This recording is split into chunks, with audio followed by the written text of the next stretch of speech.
اعوذ باللہ من الشیطان الرجیم، بسم اللہ الرحمن الرحیم۔ شروع اللہ رب العزت کے نام سے جو بڑا مہربان نہایت رحم کرنے والا ہے۔ محمد بن سماک رحمۃ اللہ علیہ فرماتے ہیں کہ بنو امیہ کے لوگوں میں موسیٰ بن محمد بن سلیمان الہاشمی بہت ہی ناز پروردہ رئیس تھا۔ دل کی خواہشات پوری کرنے میں ہر وقت منہمک رہتا، کھانے میں، پینے میں، لباس میں، لہو لعاب میں، خواہشات اور لذات کے ہر نوع میں اعلیٰ درجہ پر تھا۔ لڑکے لڑکیوں میں ہر وقت منہمک رہتا، نہ اس کو کوئی غم تھا نہ فکر۔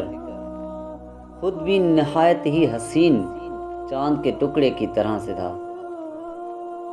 اللہ تعالی شانہ کی ہر نوع کی دنیوی نعمت اس پر پوری تھی۔ اس کی آمدنی 3,03,000 دینار اشرفیاں سالانہ تھیں، جو سارے کی ساری اس لہب و لعاب میں خرچ ہوتی تھی۔ ایک اونچا بالا خانہ تھا جس میں کئی کھڑکیاں تو شارع عام کی طرف کھلی ہوئی تھی، جن میں بیٹھ کر وہ راستہ چلنے والوں کے نظارے کرتا، اور کئی کھڑکیاں دوسری جانب باغ کی طرف کھلی ہوئی تھی، جن میں بیٹھ کر وہ باغ کی ہوائیں کھاتا، خوشبوئیں سونگھتا۔ اس بالا خانہ میں ایک ہاتھی دانت کا قبہ تھا جو چاندی کے میخوں سے جڑا ہوا تھا، اور سونے کا اس پر جھول تھا۔ اس کے اندر ایک تخت تھا جس پر موتیوں کی چادر تھی، اور اس ہاتھی کے سر پر موتیوں کا جڑاؤ امامہ تھا۔ اس قبہ میں اس کے یار احباب جمع رہتے، خدام ادب سے پیچھے کھڑے رہتے، سامنے ناچنے گانے والیاں قبہ سے باہر مجتمع رہتی۔ جب گانا سننے کو دل چاہتا وہ ستار کی طرف ایک نظر اٹھاتا اور سب حاضر ہو جاتی، اور جب بند کرنا چاہتا ہاتھ سے ستار کی طرف اشارہ کر دیتا، گانا بند ہو جاتا۔ رات کو ہمیشہ جب تک نیند نہ آتی یہی شغل رہتا، اور جب شراب کے نشہ سے اس کی عقل جاتی رہتی، یار ان کی مجلس اٹھ کر چلے جاتے۔ وہ جوڑ سی لڑکی کو چاہتا، پکڑ لیتا اور رات بھر اس کے ساتھ خلوت کرتا۔ صبح کو وہ شطرنج چوسر وغیرہ میں مشغول ہو جاتا۔ اس کے سامنے کوئی رنج و غم کی بات، کسی کی موت، کسی کی بیماری کا تذکرہ بالکل نہ آتا۔ اس کی مجلس میں ہر وقت ہنسی اور خوشی کی باتیں، ہنسانے والے قصے اور اسی قسم کے تذکرے رہتے۔ ہر دن نئی نئی خوشبوئیں جو اس زمانہ میں کہیں ملتی وہ روزانہ اس کی مجلس میں آتی۔ عمدہ عمدہ خوشبوؤں کے گلدستے وغیرہ حاضر کیے جاتے۔ اسی حالت میں اس کے 27 برس گزر گئے۔ ایک رات کو وہ حسب معمول اپنے قبہ میں تھا، دفعتاً اس کے کان میں ایک ایسی سریلی آواز پڑی جو اس کے گانے والوں کی آواز سے بالکل جدا تھی، لیکن بڑی دلکش تھی۔ اس آواز نے کان میں پڑتے ہی اس کو بے چین سا کر دیا۔ اپنے گانے والیوں کو بند کر دیا اور قبہ کی کھڑکی سے باہر سر نکال کر اس آواز کو سننے لگا۔ وہ آواز کبھی کان میں پڑ جاتی، کبھی بند ہو جاتی۔ اس نے اپنے خدام کو حکم دیا کہ یہ آواز جس شخص کی آ رہی ہے اس کو پکڑ کے لاؤ۔ شراب کا دور چل رہا تھا۔ خدام جلدی سے اس آواز کی طرف دوڑے، مسجد میں پہنچے جہاں ایک نوجوان ضعیف بدن، زرد رنگ، گردن سوکھی ہوئی، ہونٹوں پر خشکی آئی ہوئی، بال پرگندہ بیٹ کمر سے لگا ہوا، دو ایسی چھوٹی چھوٹی لنگیاں اس کے بدن پر کہ ان سے کم میں بدن نہ ڈھک سکے، مسجد میں کھڑا ہوا اپنے رب کے ساتھ مشغول تلاوت ہے۔ یہ لوگ اس کو پکڑ کر لے گئے، نہ اس سے کچھ کہا نہ بتایا۔ ایک دم اس کو مسجد سے نکال کر وہاں بالا خانہ پر لے جا کر اس کے سامنے پیش کر دیا کہ حضور یہ حاضر ہے۔ وہ شراب کے نشہ میں کہنے لگا کہ یہ کون شخص ہے؟ انہوں نے عرض کیا کہ حضور یہ وہی شخص ہے جس کی آواز آپ نے سنی تھی۔ اس نے پوچھا کہ تم اس کو کہاں سے لائے ہو؟ وہ کہنے لگے حضور مسجد میں تھا، کھڑا ہوا قرآن شریف پڑھ رہا تھا۔ اس رئیس نے اس فقیر سے پوچھا کہ تم کیا پڑھ رہے تھے؟ اس نے اعوذ باللہ پڑھ کر یہ آیتیں پڑھیں۔ ترجمہ: بے شک نیک لوگ جنت کی بڑی نعمتوں میں ہوں گے، مسحریوں پر بیٹھے ہوئے جنت کے عجائب دیکھتے ہوں گے۔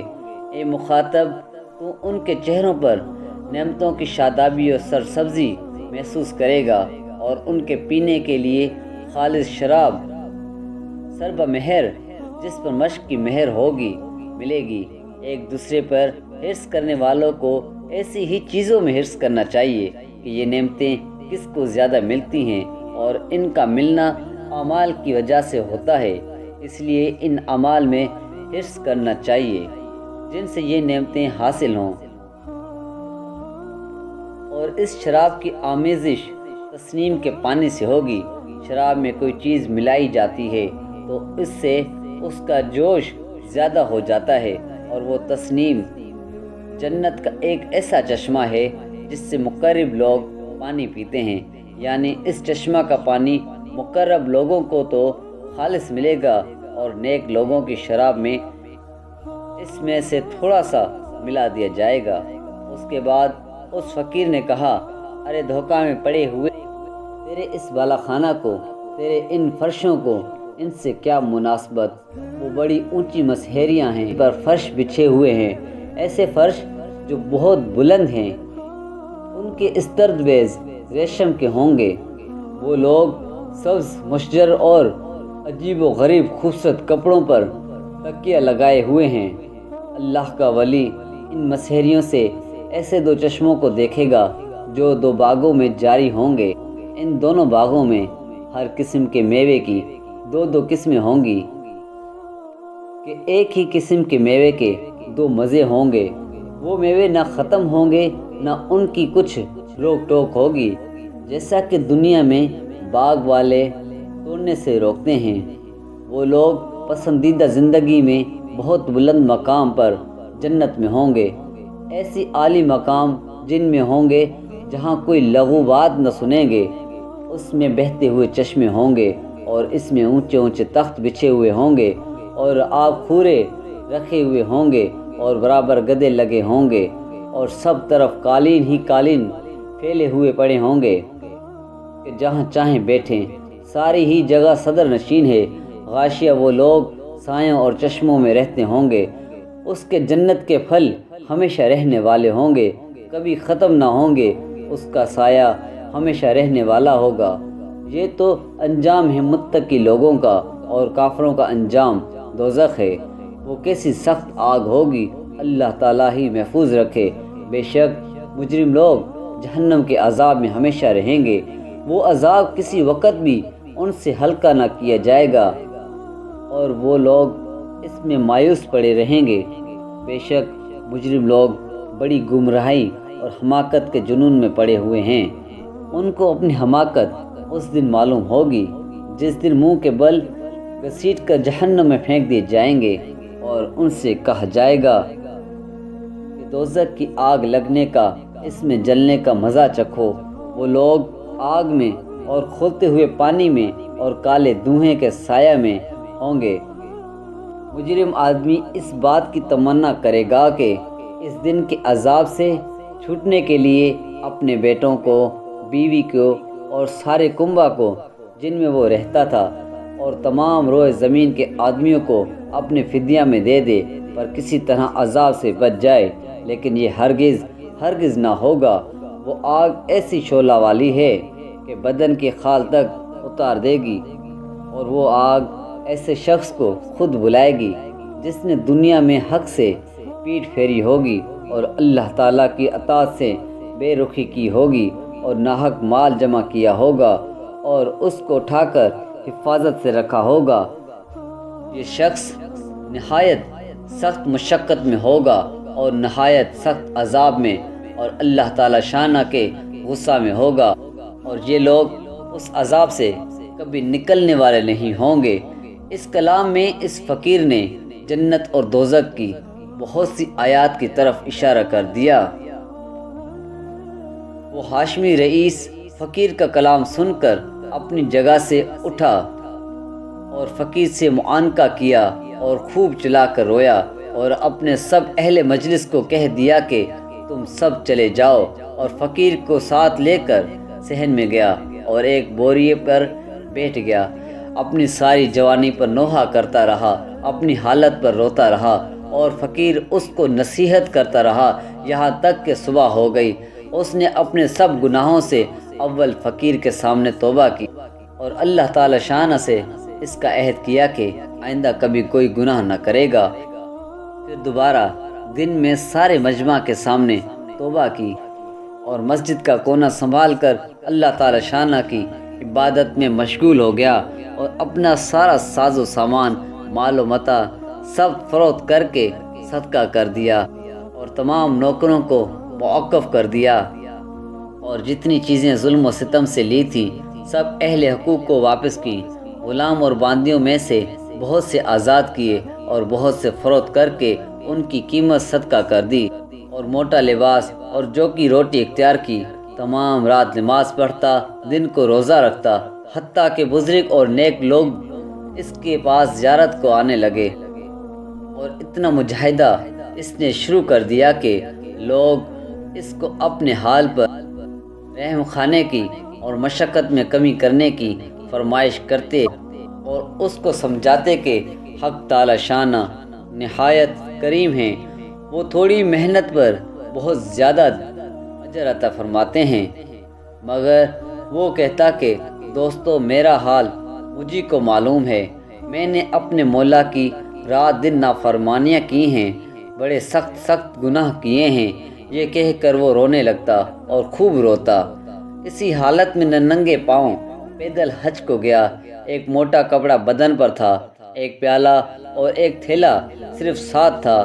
اسی حالت میں مکہ مکرمہ پہنچا اور حج کے بعد وہیں قیام کر لیا، وہیں انتقال ہوا۔ مکہ کے قیام میں رات کو حتیم میں جا کر خوب روتا اور گڑ گڑاتا اور کہتا، میرے مولا، میری کتنی خلوتیں ایسی گزر گئی جن میں میں نے تیرا خیال بھی نہ کیا، میں نے کتنے بڑے بڑے گناہوں سے تیرا مقابلہ کیا۔